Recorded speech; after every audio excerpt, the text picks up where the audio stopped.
If you run around the battlefield the way Tim Kennedy says he did, which he didn't, you're going to get killed. Most people know Tim Kennedy as the kind of guy who seems too good to be true. Green Beret, sniper, UFC fighter, TV host, podcaster, American hero wrapped in camo, scars, and stars. His life story could fill a dozen action movies. If Hollywood ever ran out of superheroes, they'd just cast Tim. For years, that was the brand. The real deal warrior who fought bad guys abroad and punched faces in the octagon at home. But what if the legend isn't as real as it looks? What if the story America bought into, chapter and verse, was more Hollywood than history? And what if the men who fought beside him, men who actually lived through the same battles, are now calling him out, not just as an exaggerator, but as a liar? Tim, you filleted yourself, brother, when you did that. So I'm doing you a favor by telling everybody that did not happen. Right. So the international criminal courts won't come after you. It did not happen. This isn't just a veteran beef. This is a public execution of a carefully crafted reputation.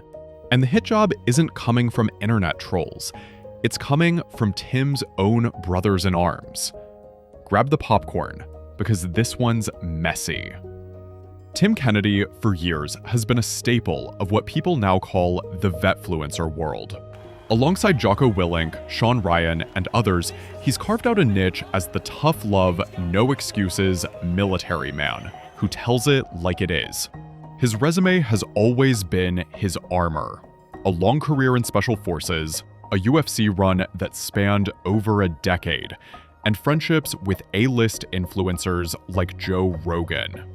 He wasn't just credible, he was untouchable. But then came his book, Scars and Stripes. A New York Times bestseller, it was marketed as the raw, unfiltered story of his life, a mix of grit, blood, sacrifice, and scars. The kind of book that makes average guys want to do push-ups at 3 a.m. But with that book came trouble. A lot of it. The stories inside weren't just wild, they were impossible. And when people started fact-checking, it wasn't haters pointing fingers. It was his own Green Beret teammates, men who lived those same deployments, who started saying, wait, that never happened. The spark that lit the fire came from the Anti-Heroes podcast. In December, they dropped an episode dissecting what they openly called Tim's most outrageous lies. At first, it felt like a niche controversy, an internet corner where veterans gripe about embellishments. But then, just weeks ago, the bomb went off. Tim's former captain, the man Tim allegedly disrespected in Afghanistan and smeared in his book, sat down with the Anti-Heroes team. And he didn't come alone. 2 other Green Berets joined him, and together, for over 2 hours, they systematically dismantled Kennedy's greatest hits. What followed was less podcast, more live-streamed reputation autopsy. And just to make sure, in case both of these guys have bad memories, Matt, do you ever remember that happening, that story? No, not at all. Matt, do you think you would remember that? I'm pretty certain I would have remembered that because just like Travis said, that's with the criminal courts and whatnot. Why speak out now? That's the question. The captain actually gave Kennedy a chance to clean things up. After the first podcast in December, Tim apologized privately to the captain and his wife. He promised to record an intro for a future podcast. Something simple, just a public acknowledgement that the things he'd written in the book weren't true. The captain waited, the podcast came out, the intro never did. That broken promise pushed him over the edge. Look, man, he told Tim, you need to correct the record. Just simply state you didn't say that about me. No one believes it anyway. When Tim didn't, the captain decided he had no choice. This wasn't about personal pride anymore. It was about protecting the integrity of every Green Beret who actually earned their respect the hard way. Rehashing things that did happen. He never addressed anything that didn't happen. That's not bringing receipts. Like, he didn't address anything that we brought up. And so this is bringing receipts. 3 guys that were there that are fed up enough about it to say, hey, like, let's. And so the stories began to unravel. One of the most infamous claims in Scars and Stripes is that Tim once called his captain a pussy in combat, adding a laundry list of colorful insults about his weight, height, and leadership. He framed it as a heroic act of insubordination, a lone soldier standing up for his men against bureaucratic, out-of-touch leadership. That they have hit the goal of building 347 schools in Afghanistan, and that the mission is being accomplished, and that we are winning.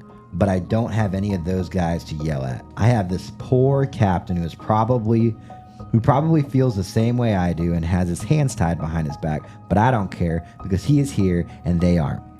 I am insubordinate as fuck, and I tell him he is a pussy for not doing it. I add a bunch more colorful insults about his height, weight, hair color, and anything else I can think of, and close it all out by basically telling him he's prioritizing officer bullshit over his men. I can tell you that 99% of him doesn't deserve it, but I also wish he would just blow off whatever orders he had and make the call to demolish that thing, because it is the sturdiest, most bullet-resistant, hardest to breach building in the entire town, so it's still 1% his fault. Sounds badass, right? Except the captain, who lived that moment, laughed it off as absurd. To think Tim would have walked up and said that to me and I wouldn't have ruined his career? No way. He explained plainly, in a combat environment, such disrespect would have ended Tim's career instantly. He'd have been yanked from the field, reassigned, done, no exceptions. The idea that a subordinate could insult a commanding officer like that and walk away with no consequences? Total fantasy. But it doesn't stop there. Tim's book also includes stories that flirt with war crimes. He claimed he was ordered to eliminate anyone lying on the ground with a weapon next to them, which meant engaging wounded or even dead combatants for hours. If true, that's a direct violation of the Geneva Convention. It's not gray area, it's straight up illegal. But again, his former teammates called foul. The captain said bluntly that did not happen. He even added, almost as a warning, that Tim was lucky it was false, because if the story were true, he'd be facing international criminal charges.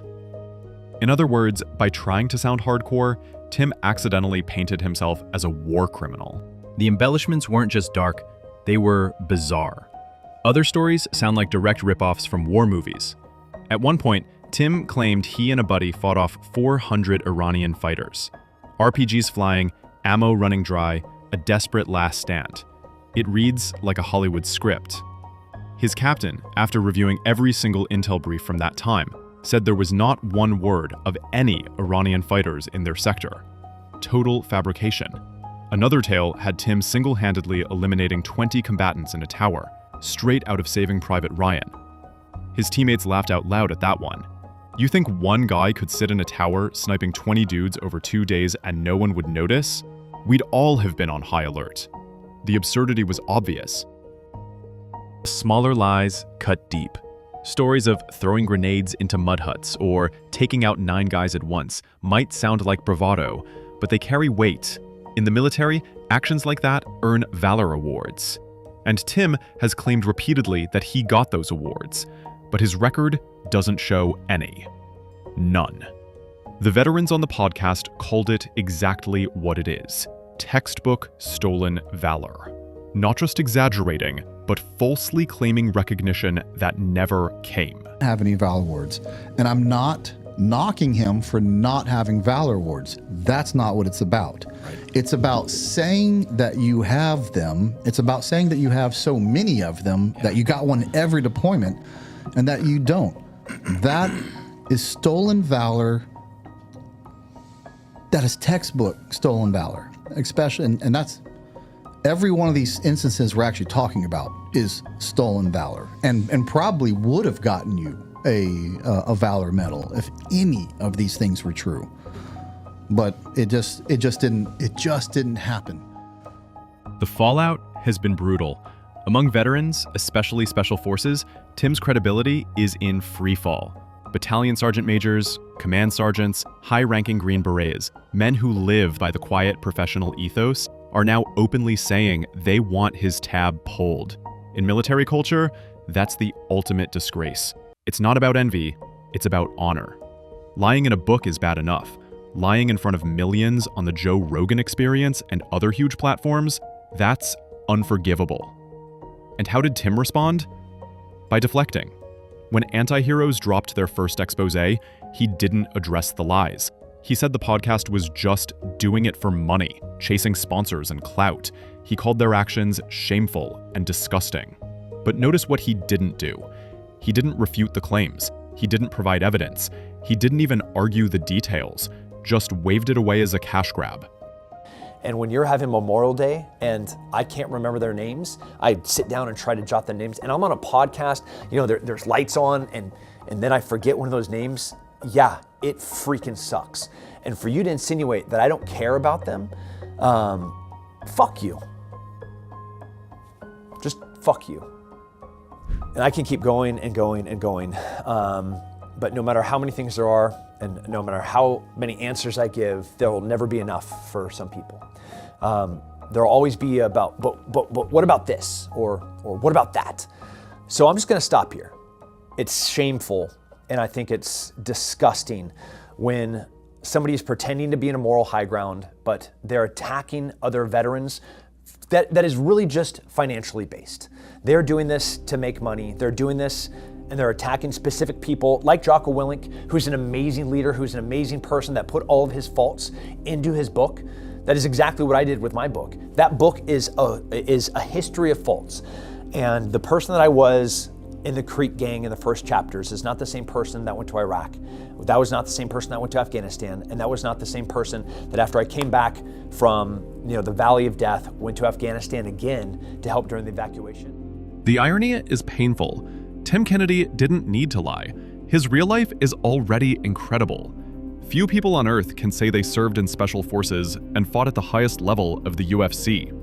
That alone puts him in the 1% of the 1%. Yet, for some reason, he felt the need to turn himself into a superhero. And in doing so, he's managed to tarnish his actual legacy. Instead of being remembered as the man who lived an extraordinary life, he's becoming the man who faked an even greater one. The story isn't finished yet. The Anti-Heroes podcast is still bringing on more of the people Tim mentioned in his book, letting them tell their versions. One by one, the dominoes are falling. Each testimony chips away at the image Kennedy built. What's left, when the dust settles, might not be the American hero fans thought they knew, but a cautionary tale about the dangers of building your reputation on lies. Because here's the thing. Real heroes don't need to embellish. Their stories speak for themselves. And when you try to turn real scars into Hollywood stripes, eventually, the truth comes out. So now the question is yours. Is Tim Kennedy guilty of textbook stolen valor, or is this a misunderstanding that spun out of control? Either way, his legend will never look the same.